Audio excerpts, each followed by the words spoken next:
Liang. So it's a pleasure to have Liang Jiang today from the University of Chicago. Liang did his PhD at Harvard. Then I was a prize fellow at Caltech at the same time as I was there. And yeah, it's a bigger prize. That's well, he has more important prizes in his pocket, but yeah, he's doing great stuff on physical aspects of quantum computing, and today he's going to talk about Bosonic Codes. So Liang, thank you. Yeah, thank you, Nate. Yeah, it was also a happy day that we were at the Caltech sharing offices. Yeah, good. So yes, thanks for the introduction. And today I'm going to maybe talk a bit about this bosonic quantum information with the superconducting circuits. And so maybe let me just give you probably a big overview about actually our bosonic. Let me see if we can see my presentation slide. Yeah, so the overview of this a bosonic system is actually it can have a variety of applications, including computing, communication, sensing, and simulations. So you could use for example, communication is naturally using the fiber channel, and sensing the LIGO is by itself designed to be a optical resonator. And the boson sampling is also actually just earlier this week, there was a report from a group from Jiang Weipan's group, which talked about the significant advance of boson sampling. Let me just get to the point with yeah. So, but one of the major challenges, which is common to all these settings, is actually excitation loss. Because doesn't matter how good your cavities are, there will always be some realistic imperfections, which your bosonic excitation being lost to the environment. And this actually limits the performance of all these systems. And one of the major one of the key questions is that actually, can we design something using ideas of quantum information and quantum control, or even error correction, to maintain the information stored in the bosonic system so that the information can be stored longer than the intrinsic lifetime of these bosonic systems? So if we could, then probably we could extend the lifetime in superconducting information storage in superconducting cavity from a few milliseconds to seconds or even hours. So that's something which we really hope that can be achieved. And that's what leads to this whole investigation of a robust bosonic quantum information processing. And in order to correct those loss errors, we actually need probably a little bit more control than we already have for the bosonic system. And there is actually a general statement saying that in order to achieve error correction against the loss error, you actually need to have non-Gaussian operations for bosonic system, because otherwise people can show theoretically that it would be impossible. So in order to get to the goal of store information in bosonic system longer than its intrinsic decay rate, a lifetime, then we will first talk about how to achieve essentially universal control of a bosonic system. Sorry, could you say that again? Yeah. Is there a question? I'm not sure. It might have been somebody that was. Okay. Yeah. Well, if there's a question, just feel free to stop me. Or otherwise, I will just continue. Okay. So we'll first talk about how to achieve universal control, and then we'll talk about how to correct the error and even do logical gates. And if there is time, we can also touch a bit about how can encode oscillators into many oscillators, so that you can probably do maintain the bosonic nature of the encoding as well. But let's first talk about how to achieve a control. Excuse me, can I ask a question? Yes, please. When you say bosonic, do you talk about massless bosons or massive bosons, or you don't care? I'm talking about the massless boson. It's basically like a A-A H bar omega. That's it. Yeah. So, which you will see, it's basically a superconducting cavity, which have a microwave photon that exchange coupled to this artificial atom, which is in parallel to what people do in the AMO physics, which have optical cavity with a two-level atom coupled to it. The key advantage of using superconducting system is really you can highly confine those microwave modes to achieve strong coupling, or even ultra strong coupling, or even ultra dispersive coupling, so that the second order effect from the Jans-Cunning's model is even stronger than the decoherence, which I will be more specific kind of in the next slides. Okay, so, but recently there's this advance that actually instead of going in a 2D system, which you suffer a lot of from as a practical like surface imperfections and so on, you actually go to 3D cavity. And that significantly boosts the performance of the system, and which is really nice for this like initial exploration of the bosonic encoding. And hopefully in the long run, there are ideas like from Rob Shukov's group that you could do like a miniatured, like mini cavities by coating chips with the superconducting material. Yeah, but I guess that in this talk, I'm mostly focusing on kind of the idea, like how we can do it with just demonstrate ideas that you can store information longer than the intrinsic lifetime of the superconducting cavity system. So in this cavity, you can see that there are like two trenches, two holes, which corresponds to the microwave modes, that one for storage, the other for the readout. And in between these two holes, it's connected by this transparent chip, which is a sapphire chip hosting a Josephson junction device, which is the Transmon qubit. So because of the nonlinearity of the Josephson effect, you can get like essentially like an aharmonic potential well. And if you use the lowest two energy levels, then that will give you this Transmon qubit. Okay, so for most of the talk, I can treat it as just a two-level system. And the later parts, I will probably use the third level to do something a little bit more. But you can just think it as a harmonic oscillator, and just some lowest two or three levels, which will be used for information processing. And the system, when you have a large detuning between the storage cavity and the superconducting qubit, then the Transmon qubit, then you can effectively treat it as a dispersive coupled Hamiltonian, because they only virtually exchange excitations and then do the second order perturbation. You get this dispersive coupling between the cavity mode, which has a frequency omega s of a few gigahertz, and the two-level Transmon system, which has a transition frequency also of a few gigahertz, but detuned large amount from the cavity. And the dispersive coupling has a strength of a few megahertz, which can be much larger than the intrinsic decoherence of the cavity and the qubits, which is about a few kilohertz. So you have this like a 2 or 3 order of magnitude difference between the coherent coupling and the decoherence. So effectively, you can think this system as a closed system with dispersive coupling. And this dispersive coupling, you can interpret it either as a qubit-dependent cavity frequency shift or photon number dependent, like a qubit frequency shift. Okay, so both interpretations are correct. It just like it depends on which perspective you are taking.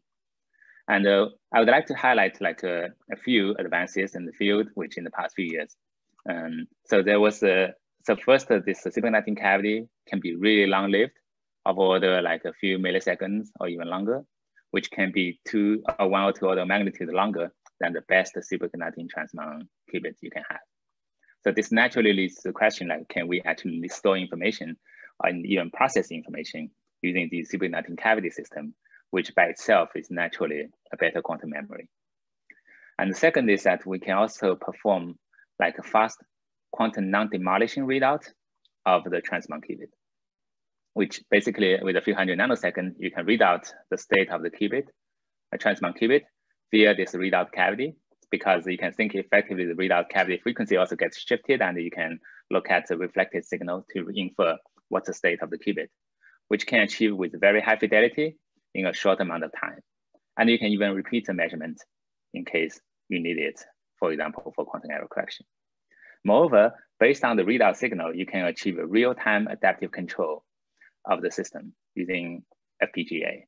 And so this actually also enables a lot of like, it's also crucial if you want to do quantum error correction, because real-time adaptive control enable you to take away the entropy from the system and naturally like correct errors and then move on to store information longer. So I don't know what's FPGA. Field programmable gate array. That's the FPGA, which is, you can think of the chip with a few nanoseconds, even shorter than nanosecond. It can make a decision about what to do next. So it's faster than the computer. because usually the computer kind of like takes longer time to respond, but you can program FPGA, allows you to make a faster control. Yeah, but it's not the limit. You can do even faster with chips. Yeah, so yeah, so for this system, I would say like one natural question is, okay, how can we control the system? And here we have a cavity, and we have a two-level transmon system with frequency shifted by the number of excitations in the cavity. And we can have two controls. One is the cavity drive. We can displace the cavity time dependently. The other is a qubit drive. And here I'm writing the qubit drive, which is the transition between the ground and excited states, with the time-dependent drive. And I decompose the time-dependent drive into different frequency tones, with the frequency kind of matches with a different number of excitations in the cavity, so that the omega q is the intrinsic frequency of the qubit. And if there are m excitations in the cavity, it gets downshifted by frequency chi-s.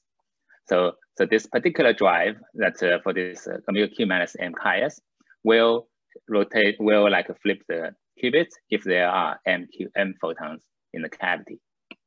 So if we go to the rotating frame of the cavity drive, it's basically rotating the frame of the cavity, ignore the cavity drive, just have the qubit drive. Then basically you can get this energy level diagram, which the lower levels correspond to the ground states of the qubit, well, with different cavity photon numbers. These upper levels correspond to the excited states of the qubit with different cavity photon numbers. And there is a shift of a frequency chi due to the dispersive coupling between the cavity and the qubit. And I can selectively drive the transition between for a specific photon number in the cavity and the excited qubit. The reason is the dispersive coupling has a few megahertz, while the cavity and the qubit has a decoherence rate of a few kilohertz. So therefore you can spectroscopically resolve the transition and drive just between a selected two levels with a fixed cavity excitation number. So we know how to solve a two-level system really well. Basically, you can drive the system from ground to the excited states and even drive it back to the ground states, maybe with some phase-shifted pi pulse. And this will enclose a non-trivial area in the Bloch sphere, which will induce a geometric phase. And the area is actually can be controlled by tuning the relative phase between the first pi pulse and the second pi pulse. And that area accumulates a geometric phase, which is actually cavity photon number specific. So you can selectively impart a phase for a specific photon number by driving excited and back to the ground states for the qubit, while the other photon numbers, the associated levels, do not have such a transition because they are largely detuned. And you can simultaneously apply those drives as well because they are very different frequency tones. And therefore, what you can achieve is a selective, number-dependent, arbitrary phase gate. We call the snap gate for short. So okay. I have a question. Yes, please. So the system is not a two-level system, but a multi-level system. Yes. And just by the frequency that you choose, you define the specific two-level system that you want to look at, correct? Yes. Okay. Yes, so it's selected by the choice of the pump frequency. Okay, thank you. Yeah. And I'm sorry. Yes. I just think because I'm from the field, it's not, I think what he meant is that you have many two-level systems, and what is actually happening is you can rotate and create entanglement between the cavity mode and the superconducting qubit by the selective rotation. It's not that you have a lot of two-level systems and you choose which one to rotate. That's true. So it's a tensor sum. It's not a tensor product of two-level systems. It's actually literally these are just like an 8-level system, and I can select it between the two levels and do the drive. And I think what you said is correct, that if we apply pi pulse, then it generates entanglement between the transmon and the cavity. And pi pulses, then actually the cavity gets decoupled from the cavity. However, I do something non-trivial cavity because accumulates a geometric phase. Cavity. So this is actually like quite kind of like interesting that what we're doing is essentially we are achieving like impart a number-dependent phase to the cavity. And if this phase phi n, we can control the relative phases, a relative like a pulse control. Like if it depends linearly with n, then essentially we are simulating the evolution of a detuning. If phi n is proportional to n squared, it's a Kerr effect. If phi n is proportional to n to the cube or higher power, it's a higher order Kerr effect. So we can get like a very non-trivial Kerr nonlinearity by borrowing the nonlinearity from the two-level system. And that's actually the key essence of this snap gate, which is crucial for the control. And of course, that's by itself, snap gate is not universal, as you can see from the unitary operator. It preserves the excitation number. And also in the diagram, you see that it's not all the levels are connected yet. But in addition, we also have this relatively easy implemented cavity drive, which allow you to connect like different excitation numbers with its neighbors. So in this way, from the diagram, you can see all the levels are connected, and you can show it more rigorously that by computing the commutator between the displacement and snap generators, you can generate a universal control over the cavity. Moreover, with this qubit drives, you can actually achieve a universal control of the combined cavity-qubit system. So this is like a universal controllable. And here I'm just presenting a particular way to control by alternating the drive between the qubit and the cavity. And later on, we will see like you can even relax that condition, because that's really just purely for us to understand what's going on. And if we drive all these simultaneously, then it's probably we need to come up with even better representation than the block sphere to think in higher dimensions to imagine, okay, what's going on with the system. But the idea is there that you can do universal control over the system once you have the nonlinearity of the two-level system. Yes. Liang, can I ask a question? Yes, please. So you prove the universality with these unconditional displacements and the conditional qubit rotations. The question is, could you perhaps prove the same universality by replacing the roles, and instead of the rotations being conditional, doing the displacements conditionals and the rotations unconditional? Yes, I think that might also be possible. And well, I guess that basically once you have the proof, maybe you can come up with different versions of a proof, but the statement is the same. You will get a universal control. And maybe what you said could give you like maybe a faster control than this snap-based like alternating between snap gate and displacement. And as we will show later, that indeed there are other ways can do faster. And basically, we'll just use a computer-generated like a gradient ascent algorithm, GRIP algorithm, to generate faster pulses for the control. Yeah. But the GRIP algorithms are usually restricted by the time ordering of 1 over chi. So fast conditional displacement, which would be able to defeat this time scale, would be able to show universality in a shorter time. Actually, I would really love to discuss more on this one, because we've been thinking about this for multiple years, and so far I cannot prove it's impossible. And I think there may be a chance that you can actually like do better than 1 over chi, which would solve one of the bigger challenges, because we're currently limited by 1 over chi in terms of the gates. Yeah. If there's time, probably I'll be happy to discuss more about this, because I think it might be possible, but I'll be curious if you have a good idea to do it. Yeah. Okay. Thank you. Yeah. Yeah. Thanks. Yeah. So far, the gates that we have, we show it's possible to do universal control. Let's get some intuition, see some applications. So the first application would be like you can do arbitrary state preparation.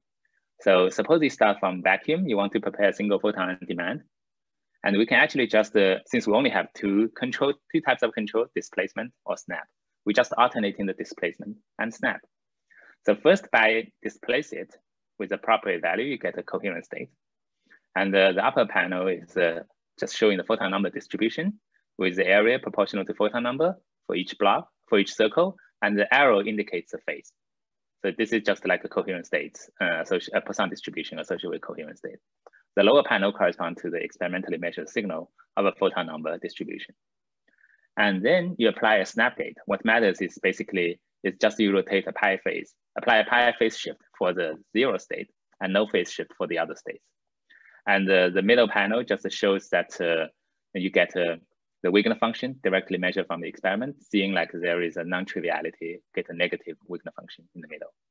And the lower panel shows the photon number distribution does not change too much. But the middle panel sort of tells you from the Wigner function, it looks very much like a single photon Fock states, except it displaced it. So we displace it back. And then you'll find that actually you get a single photon Fock states from the number distribution.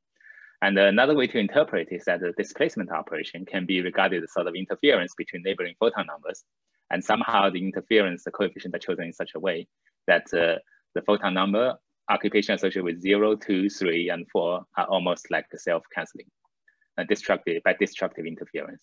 And only the one photon state gets a constructive interference, allows you to achieve like a single photon preparation with a fidelity better than 99%. And if you repeat this operation more, you can get even higher fidelity. Yang, the qubit is unentangled, so it, you are only writing the photon states here, but oh yes, so here maybe I wasn't clear. Like when you do the snap gate, you actually disentangle your qubits from the photon already, because you do 2 pi pulses. So that keeps the conceptual thinking easier, but it's actually as later we'll see, it's not required, but at least when I talk about the snap gate, you can decouple your qubit and the photon at the beginning and at the end. Yeah. So start from qubit in the ground state, superposition of photon number, and in the qubit in the ground state with a modified state in the photon number. So, but only during the gate it's entangled, but at the end we decouple the system. Yeah. Yeah. So this is kind of like a one way to prepare a state, but we can do something more general by generating arbitrary unitary control. So for example, if you want to generate a unitary control, which by photon number plus 4 module 8, this is kind of like the unitary you want to implement in terms of like big unitary matrix. And this is too complicated to design with a snap control. It takes too long. So that's a great algorithm to find the control. So here I show the trajectory of control of the qubit drive with both real imaginary parts and the cavity drive with real imaginary parts, which takes time about microsecond, which is about the scale of 1 over chi. And we try to make it shorter, and then it's kind of like it don't come up with a good answer. But with this scale, you can actually like do a preparation of a 4 photon states, which matches pretty well with the simulation. But if you want to really characterize how good the gates are, then a natural scheme is that a common scheme is to do randomized benchmarking. And here I'm particularly for a specific encoding of the CAT code, which I'll talk a little bit later. And you can show the randomized benchmarking can give you about the fidelity of order 99%. And the 1% error is because the gate takes about 1 microsecond, and the transmon has a lifetime of order 100 microseconds. So during this operation, you're entangling your cavity with this a bit noisy environment of transmon, and there is a probably 1% chance that the transmon may decay, and that destroys the gate. And later on, we'll talk about how to build a more robust gate, not suffer from this transmon decay. But right now, this is kind of like one of the key limitations for the scheme, that if we could do the gates faster, as some of these things might be possible, that will be really great, that we can speed up the control and be less vulnerable to transmon decay.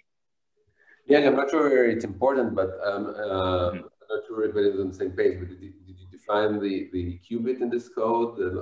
How you? Yeah, I'll talk about the encoding in just a minute, but here I just want to show a number, like say, okay, there is a way to do some randomized benchmarking. Or you can even do gate set tomography, which is even more time consuming, but actually like Rainier and Phil, they actually did that, but it's not published in any form because they feel it's not good. They feel it's kind of like the possible like loopholes you want to close. So that's why like, but the randomized benchmarking data is kind of published in this paper. You can find it, yeah. But so far I only talk about the unitary control, and you can even do something even more general, because the most general quantum process allowed is something called a complete positive trace preserving map, CPTP map. So you can use a cross representation for CPTP map, and what you can envision is that it's kind of someone is there multiple trajectories the system can evolve to, and the choice of the trajectory is random. But in each trajectory, it's characterized by a cross operator, which satisfies this sum constraints. And if there are only one trajectory, it reduces back to the unitary operation we talked earlier on. But in practice, that there are decoherences. So in our real world, we actually will always have this CPTP channel. But one natural question is, can we simulate the CPTP channel for our bosonics, for our oscillators? And here it's kind of a diagram that conventional scheme is that if you have D-level system, you need a D-square level ancilla to couple to it with a unitary, which has a dimension D cubed times D cubed. And after evolution, you throw away your ancilla, you get the desired CPTP map. So if you have 10-level system, you need a 100-level ancilla to do this gate, and then you will get the operation. So it's actually pretty challenging to do the general CPTP map. And one natural question is, can we reduce the level of the requirement of the level of the ancilla? Can we reduce it from D squared to some much smaller number to implement? And it turns out we can reduce to the minimum ancilla. Instead of D squared, you reduce to 2-level ancilla. And it turns out it's possible. And 2 is the minimum because 1-level ancilla is nothing. So in order to reduce to 2, the trick is that you need to repeatedly use your ancilla and perform adaptive control. But so here is a yes. Why would you want to do just cross operator if you can do unitary operators? What's the error correction is a CPTP map, not a unitary.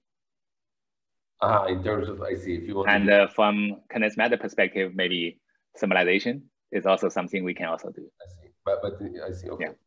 Thank you. Mm-hmm. Yeah. So if I have a D-level system, you can think as our Bosonic modes, and the 2-level ancilla as our Transmon. And what we can do is perform a unitary operation between the D-level, between our system and ancilla. Measure the ancilla, you get 1 classical bits of information. Then you couple your D-level with 2-level a refresher ancilla. Then you couple the D-level system and your ancilla with a unitary that's determined by the previous measurement outcome. Okay, so 1 bit outcome determine what's the unitary to apply in the second round. Then you measure your ancilla, you get 2 classical bits of outcome.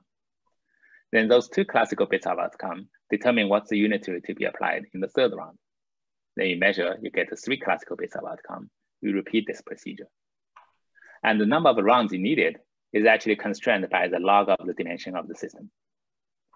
Okay, so it's actually a pretty short depth circuit that allow you to implement all these operations. And at the end, what you do is similar. You ignore the intermediate outcomes from the ancilla, and the output will give you the CPTP map that you want.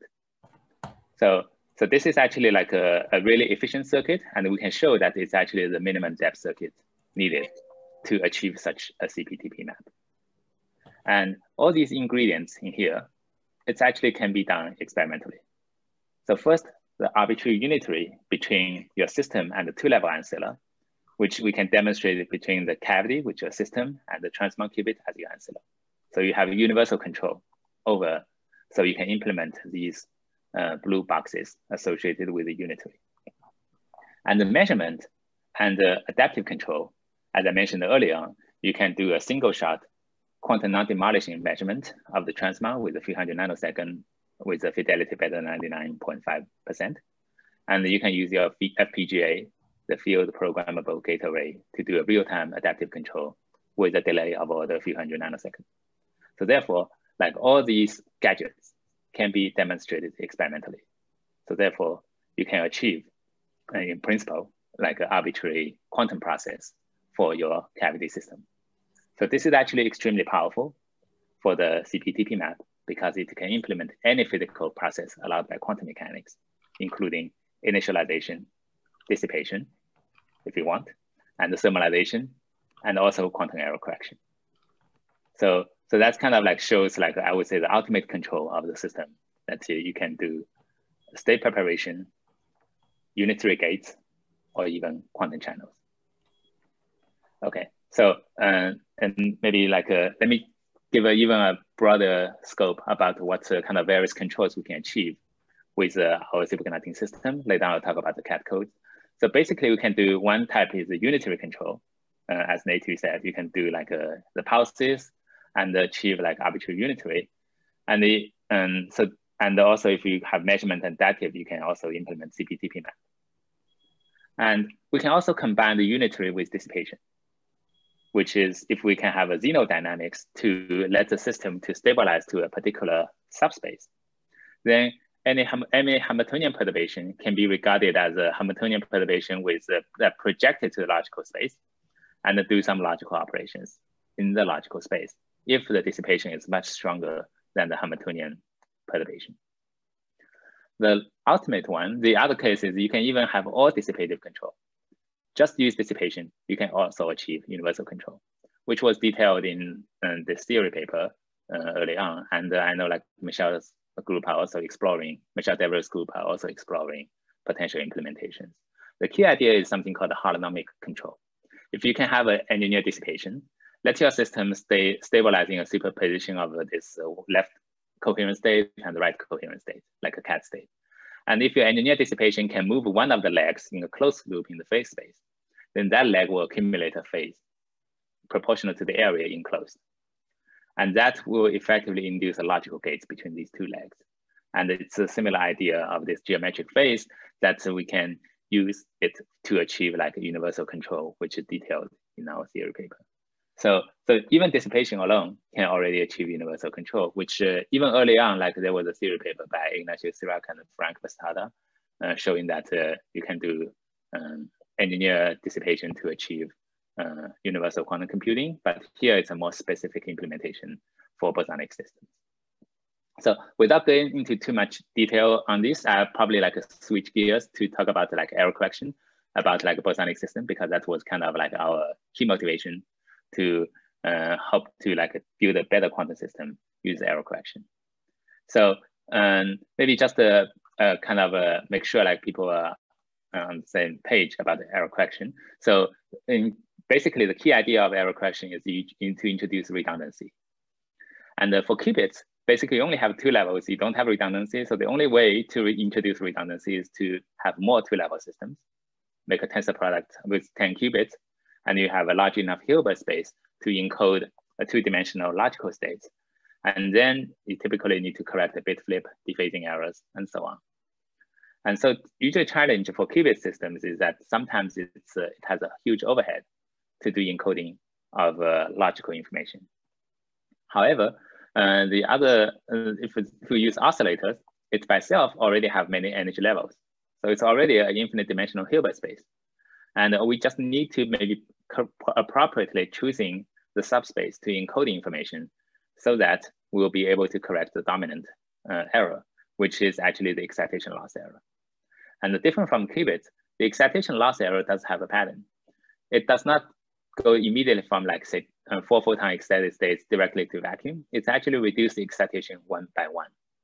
So by expanding the error processes, you probably want to focus on kind of the dominant processes which have photon number reduced by 1 or reduced by 2 and so on. So therefore, it has a structure in the error which allows us to maybe appropriately design a more efficient code to improve the performance.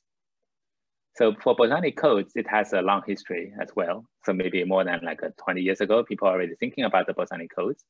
And mostly because actually people were thinking about optical computing. And more recently, there's another like a revival of the bosonic codes because of the superconducting system takes off. And one can do deterministic non-Gaussian operations. While in the optics, the non-Gaussianity comes from a photon detection, which is probabilistic and causes some significant overhead. But in terms of the code, you can think it as encoding in the Fock states 0, 1, or higher photon number Fock states, or superposition of coherent states, or you can think it as a position momentum eigenstates or superpositions. So there are many different ways to do this bosonic coding. But in our case, we want to, because with the superconducting cavity system, we want to have a most efficient coding with just a single bosonic modes. So the natural question is, can we encode information with a single bosonic modes and correct loss errors? And the answer is actually possible.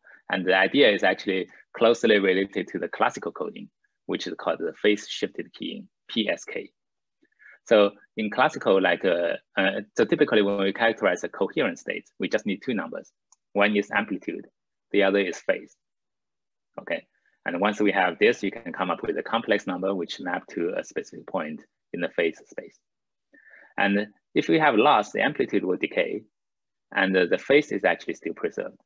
So one idea of this phase-shifted keying is to encode the information in the phase. So if you have coherent state alpha and minus alpha, if there's some decay, it will go to alpha prime and minus alpha prime. You don't even need to know the value of alpha prime. You can still restore the information by distinguishing whether it's plus or minus. So you can also put more coherent states and store more information. If you have m coherent states in your basis, you can store log m bits of information.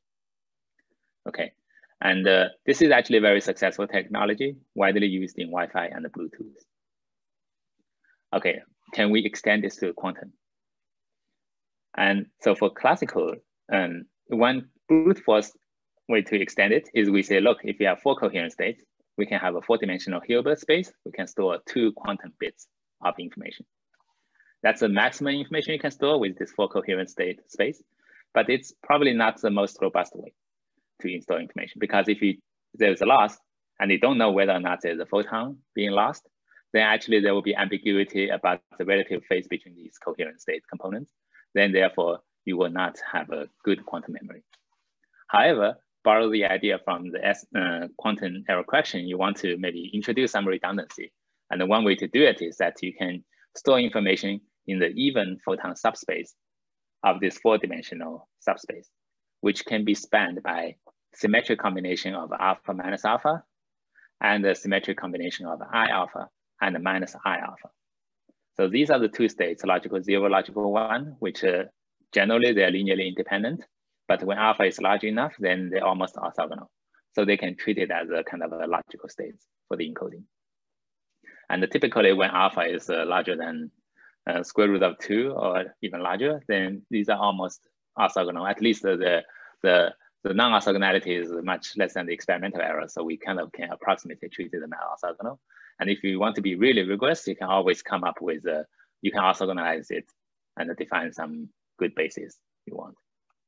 So just get some intuition about how we can correct errors. So we can, so first, the state we start with always have an even number of photons as a superposition between the logical 0 and the logical 1. If you have 1 photon loss, it goes to the odd photon state. If you have another photon loss, it goes to the even. But notice at this time, there is a relative phase between the logical 0 and logical 1, which actually, if you have 2 photon loss and you don't know it, then you will induce a logical Z error. Okay. However, you can still keep going. Suppose you have 3 photon loss, you go to odd and 4 photon loss, it go back to the original state. So there is a circle of life in this decay pattern. Here, I'm being oversimplifying the things a bit. I assume that every time there's a loss and there's no, and it tentatively ignore the back action due to no loss. So if there is such a back action, the alpha will be reduced to alpha e to the minus gamma t. And there are also ways to overcome that amplitude decay. But here for simplicity, you can see there is this alternating even and odd pattern here. And if we could continuously monitoring the parity, then we will be able to track every single photon loss effect. Okay, and that will enable us to know how many photons have been lost. And actually all we need to know is how many photons have been lost modulo 4. Then we will know how to interpret the state that's encoded in the system, which means we still have the quantum information being stored in the system. Okay, so one challenge is, okay, how can we monitor the parity without destroy the system? Because unlike optical photons, that when you detect, in optical photons, the way to measure parity is count number of photons, which is destructive. The information will be gone. And here, we want to kind of just extract 1 classical bit of information of parity without knowing anything else. And this is actually possible, which actually has been experimentally demonstrated. And the idea is actually something called the Ramsey experiment, which we are all familiar with. So here is actually a diagram, and the key idea is the following. We want to use our Ancilla, the two-level like the Transmon, prepared in a symmetric superposition of a ground and excited state. And let our Ancilla dispersively couple to the cavity, which store the information with this Hamiltonian. Okay, A dag A E E. So you can interpret this Hamiltonian as every additional photon in the cavity will introduce some additional chi phase shift to the transmon of the excited level of the transmon.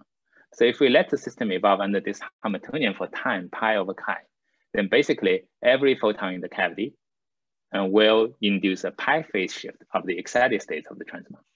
So if there are even number of photons in the cavity, then there will be an integer multiple of 2 pi phase shift for the excited state of the transmon, which effectively just implement an identity operation to the transmon. If there are odd number of photons in the cavity, then you will get an odd integer multiple of pi phase shift. So you effectively impart a pi phase for the excited states of the transmon. So you do this Z rotation of the transmon. Okay, so therefore the transmon will end up in either a symmetric or anti-symmetric combination of ground and excited states, only depending on the parity of the photons in the cavity. So therefore, if we measure this the transmon in the plus state, there are even number of photons. If it's minus, there will be odd number of photons. So you get exactly 1 classical bits of information about parity and nothing more. So that allows you to do a non-demolishing measurement of parity. So just as a recap of things we have. So generally for error correction, we need encoding. We need like a noise channel and decoding.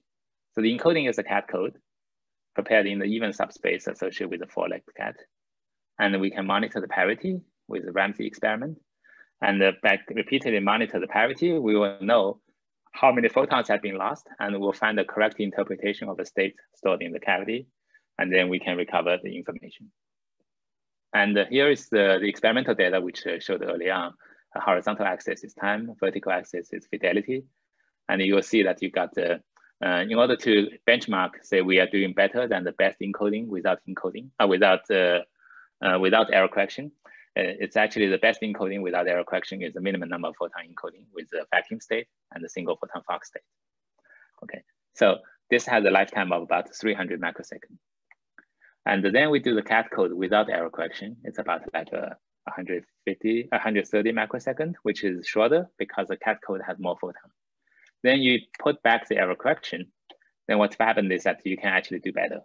Because even though with photon loss, if you can track the photon loss appropriately, then you will be able to restore the information. So natural question is that, well, look, this is almost just at the break even. Can we do better? What's limiting the error correction?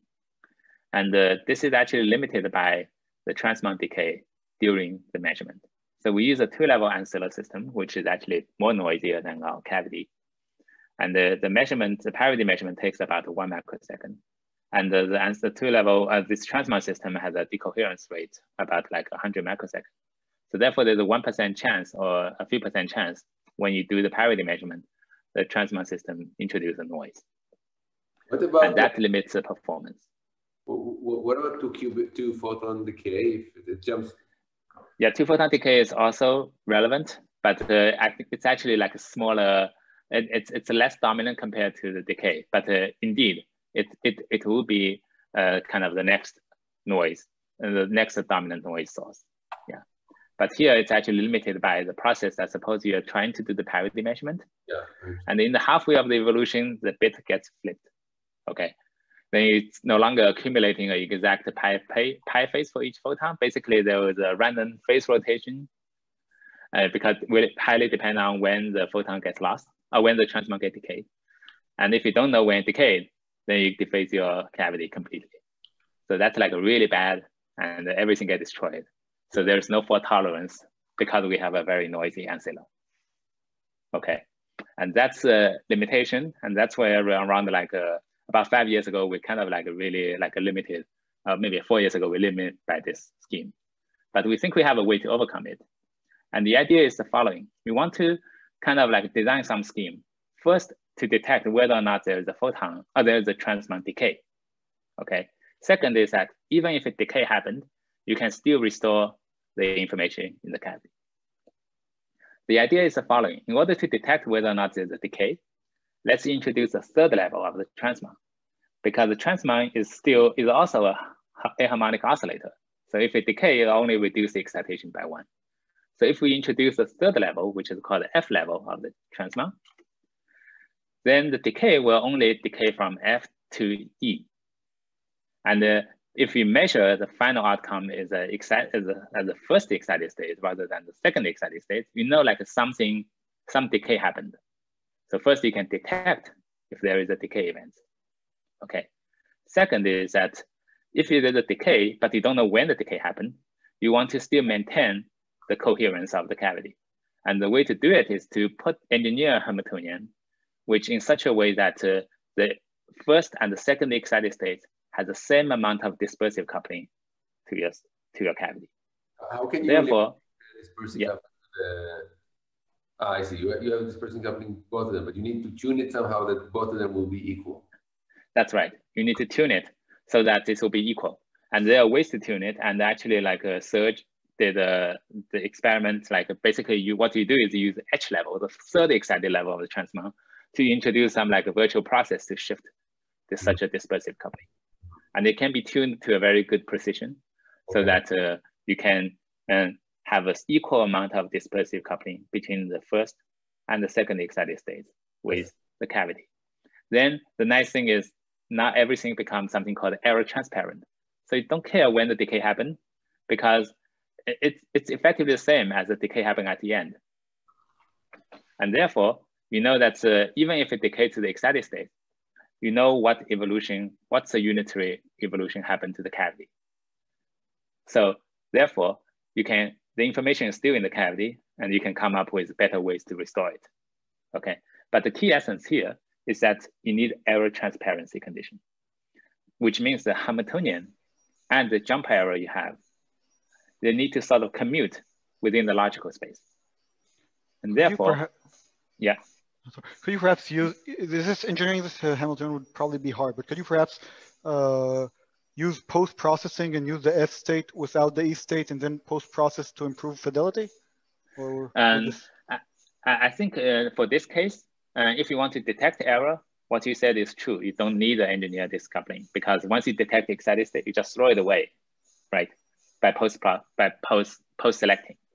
However, if you really want to restore the coherence in the system, even it's in the excited state, even in the E state, if even decay happen, you do need to engineer this coupling because if you don't do that, then there will be a relative phase between kind of relative rotation of the cavity, depending on whether it's excited or the first or second excited states. And because we don't have the knowledge of when decay happened, that phase rotation is random. And that introduces a dephasing, which actually our error correcting code only have a limited power to correct. Again, so yeah, maybe that's the question I want to ask. So, I mean, you're saying you're protected against a T1 process. I mean, a relaxation of the transmon, right? But yes. What about dephasing of the transmon? Good question. The T2 is actually what T2 will induce is the readout error of the parity, but there is no back action to the cavity. Okay, so you can think the T2 is somebody is looking, environment is measuring whether it's G or F, right? And that's okay because once you project it at G or F, it will not like during this gate, it will not like induce a random phase rotation. So therefore, you still know what the information in the system is, but the parity measurement may be wrong. What happened is you can repeat your parity a few more times, do a majority voting. You can get the correct parity without destroying the information in the cavity. Okay, so both T1, T2 we can robust against that. And is the decay T1 and T2 from F to E, are they on par or are they worse? And actually, like theoretically, you would say it's 2 times larger, but experimentally, they're kind of comparable for this particular device that's detailed, reported in this paper. It's because somehow there's a hybridization a little bit more complicated, but usually I would say comparable. So in compared to the E2G T1 and T2? Yeah, it's comparable, and theoretically, I would say like a decay from F to E will be twice as fast as from decay from E to G. But here, the key advantage is that we can take that hit of a decay and still maintain the information. Mm-hmm. Yeah. So can you explain what you mean by this error transparency? Oh yeah. So error transparency is that if during this interrogation of getting the parity measurement, I will let the system evolve under Hamiltonian. And however, during this evolution, there could be an error. Some quantum decay process can happen. And but I don't know when the decay happened. That's my ignorance of about the system. But what I want to make sure is that my ignorance don't cause a decoherence at the end of the evolution. And this can be achieved if my decay commute with the Hamiltonian. Then essentially, you can say that the decay is equivalent.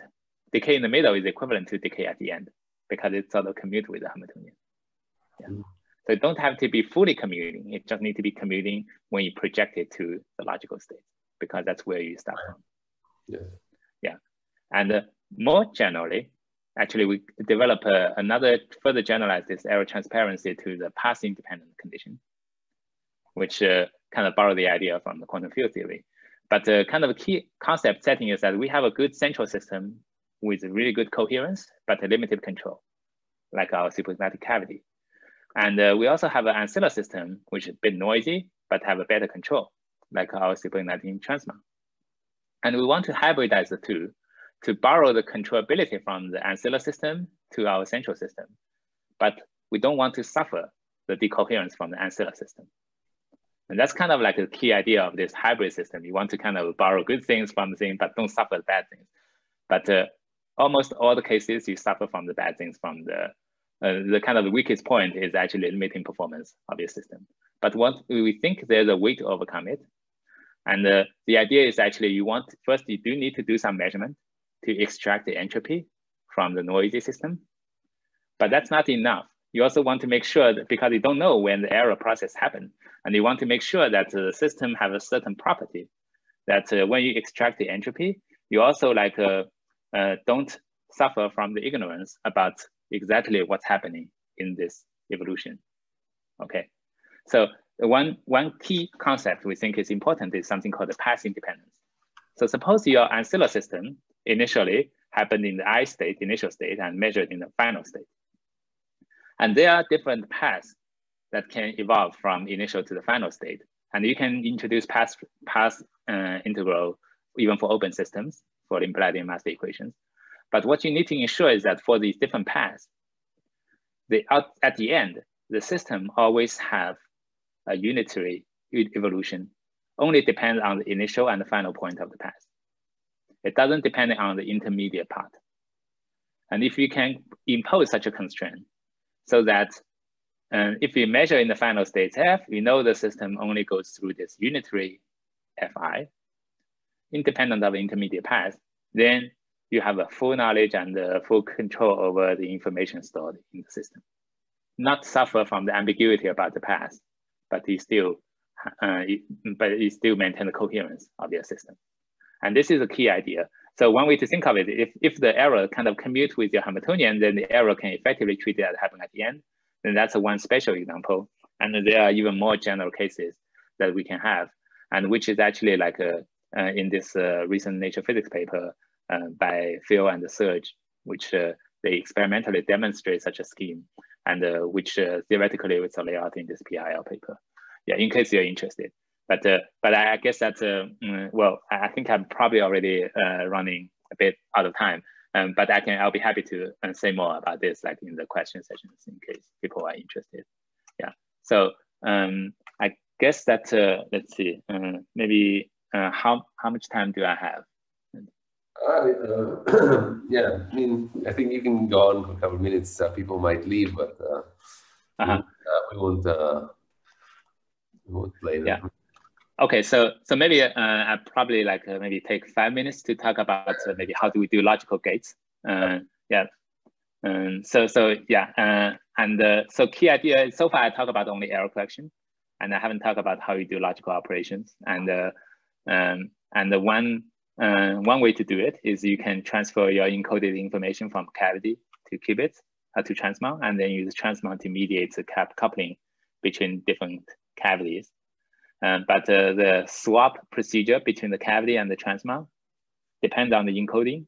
And also, if you store information in the Transmon, you will actually limit your performance because the Transmon coherence is also limited. So one natural question is, can we perform logical operations independent of the choice of the Bosonic codes? And the first look at this statement would say that sounds too good to be true, because if you don't know the encoding of your Bosonic codes, how do you perform logical operations? And especially if you want to do coupling gates between the different bosons, you don't know the encoding, how you do the operation. And it turns out it's possible. And the reason is actually there's something called the exponential swap gate that allows you to do sort of like a universal control. So here I'm just have a bit more simplified version. The exponential swap is just a superposition. A swap is a Hermitian operator. So you can treat it as a Hamiltonian and exponentiate that give you a unitary. And that's a two modes coupling gate between cavity 1 and cavity 2. And it turns out that it could be universal. And also it's useful for like a quantum machine learning, like a quantum principal component analysis and so on. So let's just give a simple definition. Because the swap square is identity, so swap is like a Pauli matrix. Okay, exponential swap give you a superposition of identity and the swap. And this is actually different. Exponential swap is different from beam splitters or just a simple swap. If you have a 0, 1 input state, then exponential swap is very similar to beam splitter because it gets to 0, 1 if there's no swap and 1, 0 if there is a swap. If you have a 1, 1 incoming state, then beam splitter will give you photon bunching, while exponential swap does not. It's still 1, 1. And more generally, if you have arbitrary states psi and phi coming in, the beam splitter is very complicated. Okay, it's kind of related to the boson sampling thing. And the swap is easy, but it only have just a direct swap, but the exponential swap can give you superposition. Okay, so this is different from beam splitter or swap. And it's actually, the nice thing is it's actually compatible with all the codes that you have. Because if you have a code, logical state, psi 1, psi 2, when you do the exponential swap, it still preserves the logical subspace. So it's actually introduce a good enough, like a kind of a non-triviality of the coupling, but not out of control like a beam splitter. So therefore, this actually can give you potentially a good gate for processing logical operations. Okay, so one natural question is, how do we implement exponential swap between bosonic modes? So here it's actually another mathematical identity would be helpful, which is the parity operator, which is a -1 to the power n, where n is the number of photons. So parity square is identity, similar to like a Pauli matrix. So exponential parity is a superposition of identity and parity. Similar to exponential swap, which is a superposition of identity and swap. Okay, so we will see in just a minute why this identity is useful. So let's first look at the Mach-Zehnder interferometer. If we choose the phase properly for these two 50-50 beam splitters, then you will actually get an identity for the Mach-Zehnder interferometer for the two incoming states. And if you insert a pi phase shifter, which you can think of as a unitary parity operation to one of the paths, what it does is it actually swaps the outcome. This is common knowledge from linear optics. So now the quantum part comes in if we can perform a superposition of parity, which is the exponential parity in here as a unitary operation. The output will be a superposition of identity or swap, which is exponential swap. Okay, so this is operation which you can achieve exponential swap between the two bosonic modes. Okay, so doesn't matter what's the state in there, it does the unitary as the exponential swap. P is just a parity operator? P is parity operator, which is also a Hermitian operator, so you can exponentiate. Now the question is, how do we exponentiate parity? Because parity, when you expand in the photon number basis, it's an infinite series. So we cannot do it with a Hamiltonian, but we can do it with the assistance of a two-level Ancilla.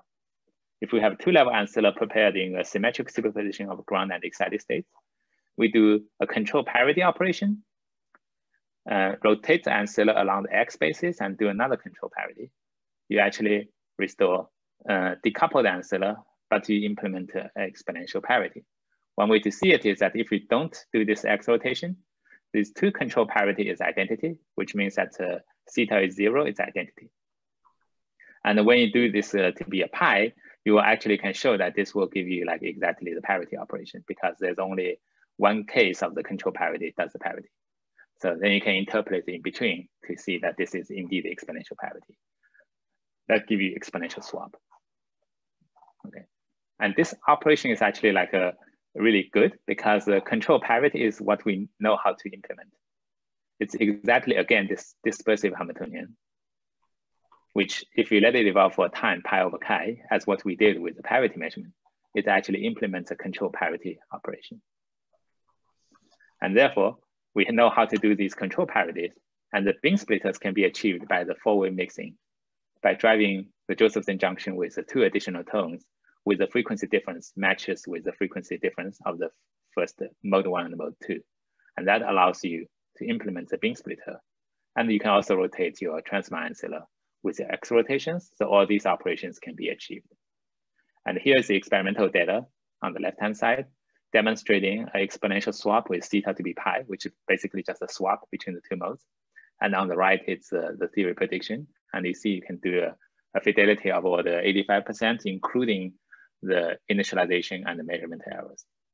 So overall, like you can, there are also more data in the paper, but I guess the key idea is that it's actually possible to do exponential swap, which potentially universal for computing. And you can, it's pretty cool that you can demonstrate you can do quantum gates without even knowing what's the underlying coding.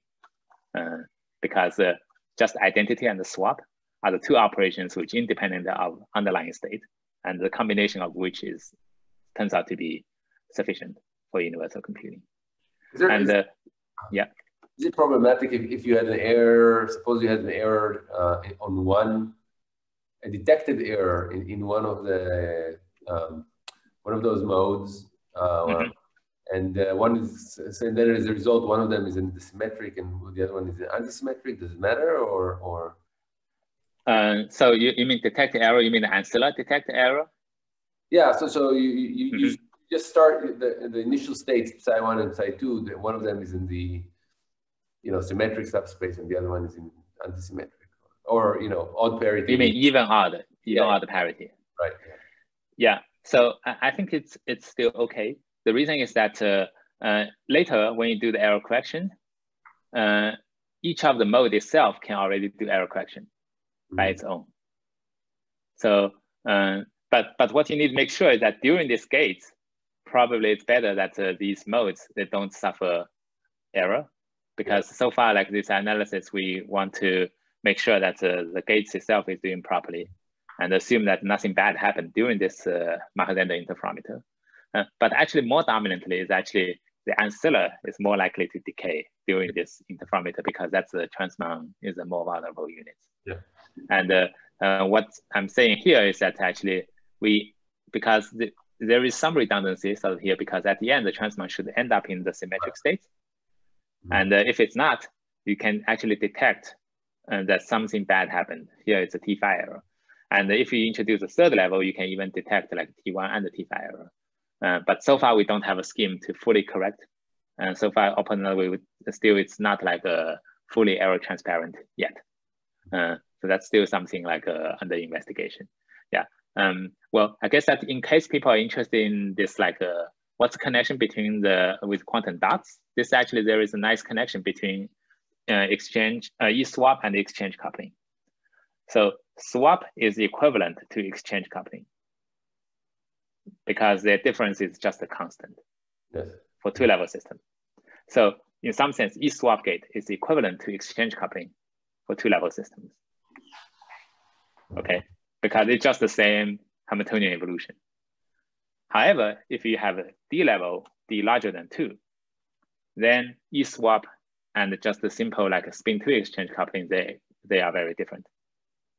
Okay, and so if you have bosonic modes, or if you have multi-levels or higher dimensions, then the E-swap actually will enable you to do like a quantum machine learning with principal component analysis. which is by itself, it's also interesting application. So kind of like, I think the distinction goes like, shows up when the dimension is larger than 2. Okay, so yeah, maybe I think I'll just maybe give like a summary overview about kind of this quantum computing with bosonic coding. Is that well, the major challenges is that, okay, how we control the bosonic system, how we do these QND measurement and couple the gates and achieve some like non-trivial coupling gates, and along the lines of like demonstrating like QND measurements, a single like a break-even demonstration and the fault tolerance. Kind of these are some of the kind of publications like in the past few years, and I think that probably maybe some of you also see like there are like new progresses along the lines, try to do like a bias error preserving and also try to scale the system up as a kind of recent proposal from AWS, and I think that there are lots of exciting things like to be like discovered in this field, and maybe like I'll probably will not go into about like applications of quantum metrology and the simulations, but you can look into some of these recent papers. Let me just maybe get to the end in case people are interested. I can give you more information along these lines during the question session. Yeah. So so maybe finally, let me just thank all the people that I've been working with, and also the support from different agencies. And thank you very much for your attention. Yeah. Thank you. Thank you very much. Okay. Yeah. So if there are any questions. Yeah, I have maybe a more general question. At some point, you mentioned that the Transmon is our bad system, right? And it's it's controlling this nice high Q cavity, and everything is great. And most errors come from the Transmon. Now, if you think of it, in a more larger context, is there like some schemes or some thoughts of, you have this bad system, it's controlling this nice system, but maybe you can take an even nicer system, like another bosonic mode that's coupled to that, and have the better bosonic mode control the even better bosonic mode to get an even longer, or something on those lines.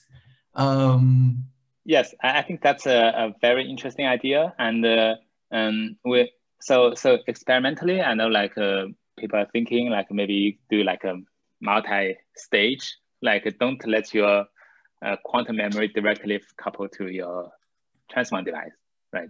Because for example, if it's sitting next to the Transmon, then maybe the Transmon gets heated, and then you lose the phase coherence of your cavity, right? However, if you let your cavity couple to another like cavity, maybe insert some like intermediate like modes here, then the noisy Transmon would not directly affecting your quantum memory. So I think that's definitely like a very interesting thing to explore. Yeah, it just maybe slows down the operation a little bit, but I think it's probably like will be an advantage in the longer run. Yeah, I think that's a very interesting idea. Yeah. Yeah, I mean, so the question, the big question is, how much do you lose in control versus how much you gain in the coherence? So you think you actually gain more than you lose by doing this intermediate step? This is what you're saying? Yeah, well, I think it's a trade-off because you do like pay extra when you do the control because it's maybe getting slower. But if your memory is really, really good, then it's worth the effort, like to further protect your memory by taking extra efforts in the control. Yeah. So can you explain again a little bit more? So what you mean by this path? How can you achieve this path-independent gates? What do you mean by that? Yeah. So one thing is if you, for example, for dephasing error, right? And it could happen at these nodes. And what if we could show it's path independent, then essentially we can show that happening at this node is effectively the same as if this error happened at the end. Okay. Or essentially it's the same as as if this error happened at any time during the evolution.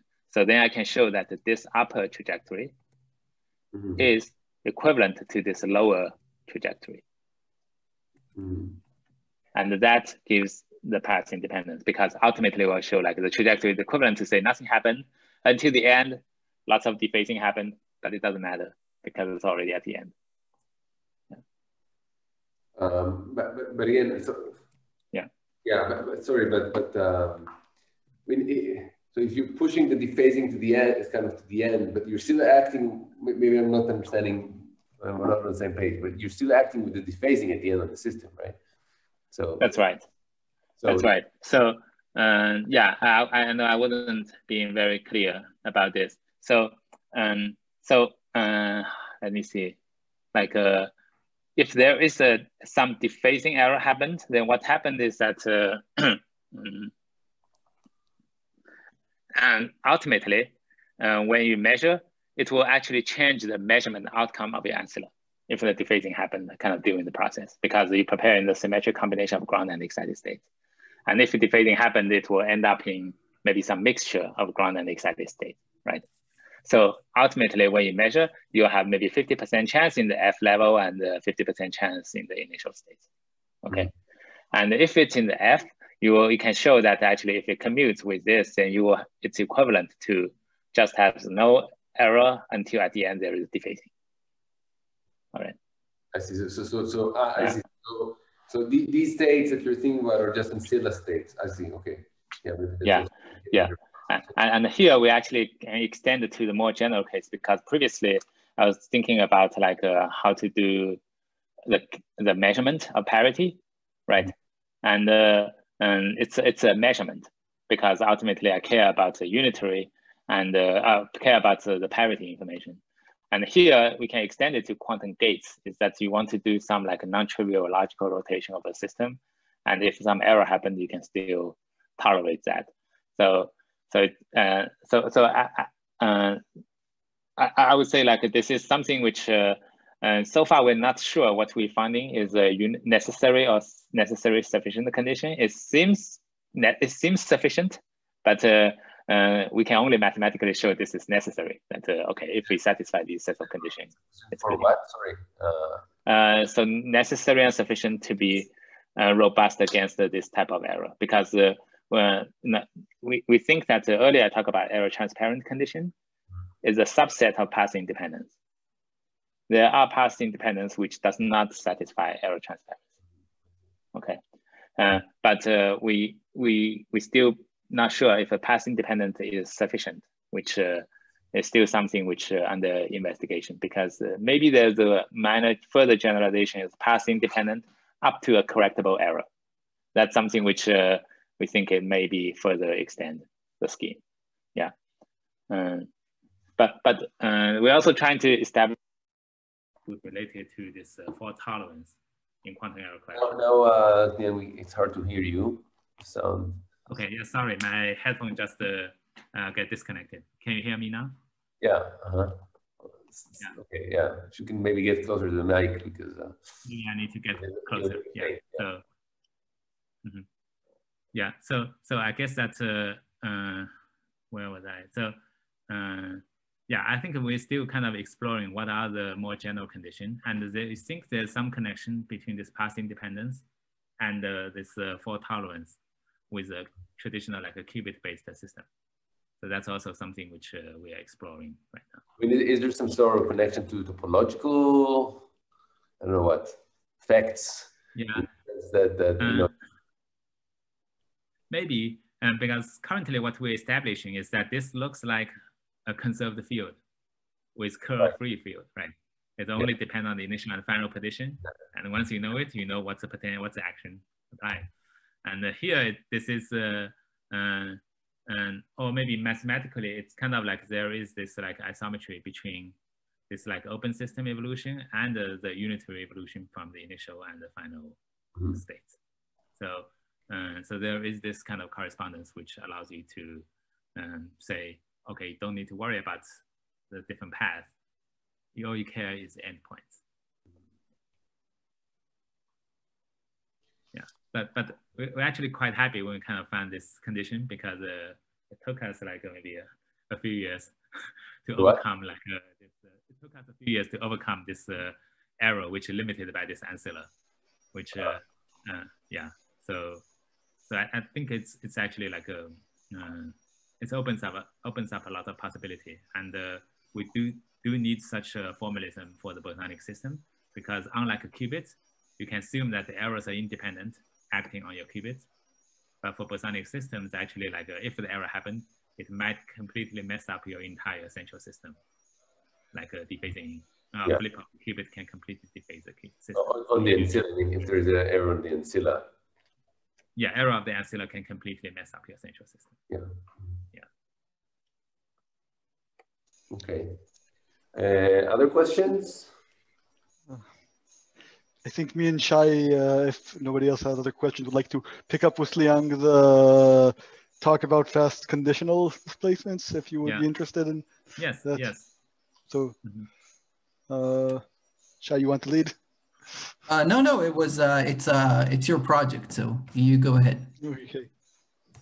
So we've actually been thinking about this quite a bit, and as you can see, we're an experimental group of here in the Technion of the superconducting qubits, and we actually came up, I think, with a way to do fast conditional displacements,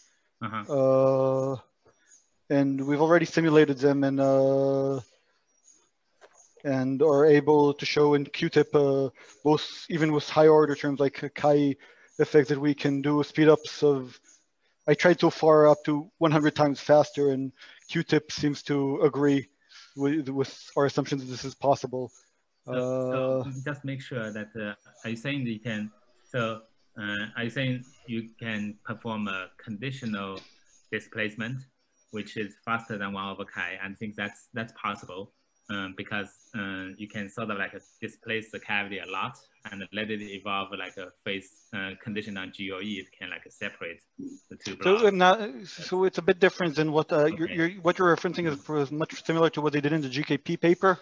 Yes.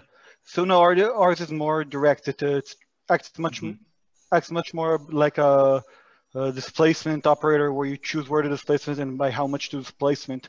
Doesn't include all this evolution time. It is true that if you look at the time evolution as a function of time, of the number of the expected photon number, you see that it is very large if you want to, the faster you go. So if you want to go 10 times faster, you will get a large number of photons. If you want to go 100 times faster, you'll get an even larger number of photons during this displacement process.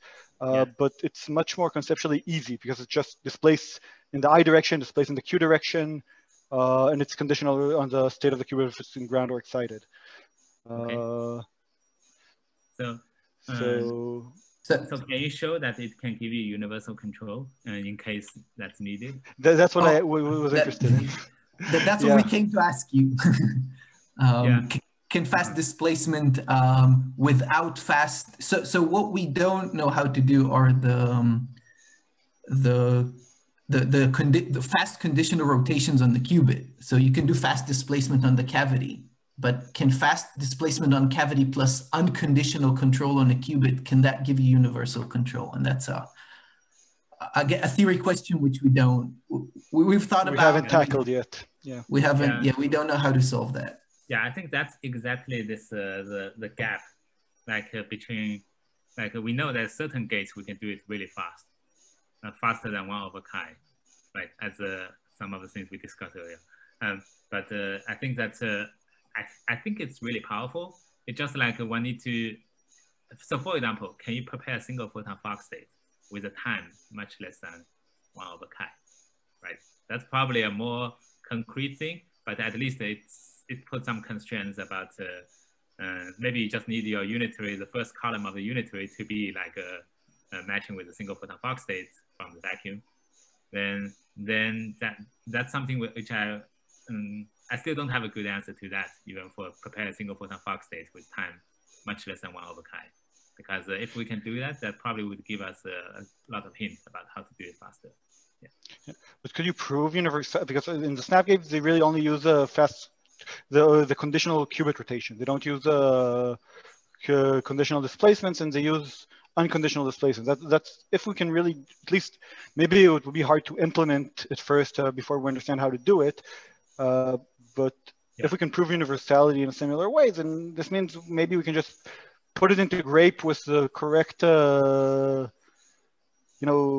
guidance, and maybe grape would be able to solve it. But the real question is, would this allow a fast universality with only a fast conditional displacement, without the fast qubit rotations? So, yeah, I think that right now I kind of like in a superposition whether it's possible or not. Because the one thing is that I think numerically we tried like up to maybe 20 or more photons, and just did not like those solutions don't emerge. It makes kind of feel, okay, maybe something's kind of make it harder. But on the other hand, theoretically, we tried to prove it's not possible, but we couldn't conclude the proof because it's an unbounded system. Okay, so if we push the system really to like a lot of excitations, actually that the magnitude of this Hamiltonian can be very large. So it's like you cannot just say a bound of the Hamiltonian to say, okay, it has a certain limited speed. You just don't have it. So that's where like it makes the proof hard. And on the other hand, practically, there's also a limit about how many photons you can really inject to the system. But I think that maybe that we should put it aside, because theoretically we just want to know whether or not it's possible. Then maybe we can build a better system to make it happen. But that's yeah. I think that I'm still. I honestly I don't have a really good clue like to really like speed this up, because there was some discussion kind of along lines. Maybe we'll make a big displacement. It could make things better, but that just did not like close the loop. Say okay, you really like get all the gates you want. It gives you some subsets of gates, but to get all the gates, I think that's maybe it's just one more step we didn't think about, or certain commutators to generate that to give it. Yeah. I was thinking that was log off. But Liang, thank you very much. It was a wonderful talk. Guys, Shai, I suggest that you can continue this. Because once I log off, this call will disconnect. So just leave your thing on or whatever. Put yourself on mute and turn off the camera. You want me to make a new Zoom and wait, can you make me host so it doesn't disconnect? A new Zoom. Maybe I can promise that I'm recording, and if I mess up the recording, so maybe you just you guys can connect on a new Zoom. Is that okay? Okay. All right. Do you want to do a new Zoom, and then Jiang, do you want to do a new Zoom and just send us the link so that, on the chat? Yeah. Just Nate, hold on. Just. Yeah, no problem. I'm keeping you alive. So what time is it now on your side? Okay, one second, I'll just get some things that are helpful for the. Yeah.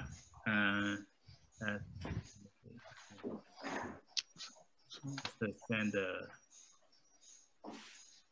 Zoom.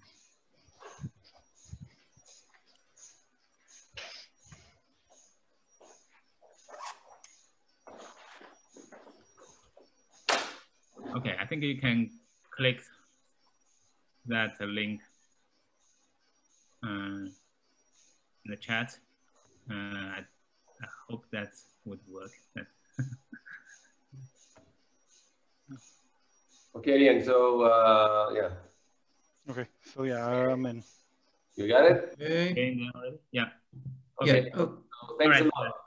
And okay, thank you, Nick. Yeah. Thank you for your patience. That's good. Bye. Yeah.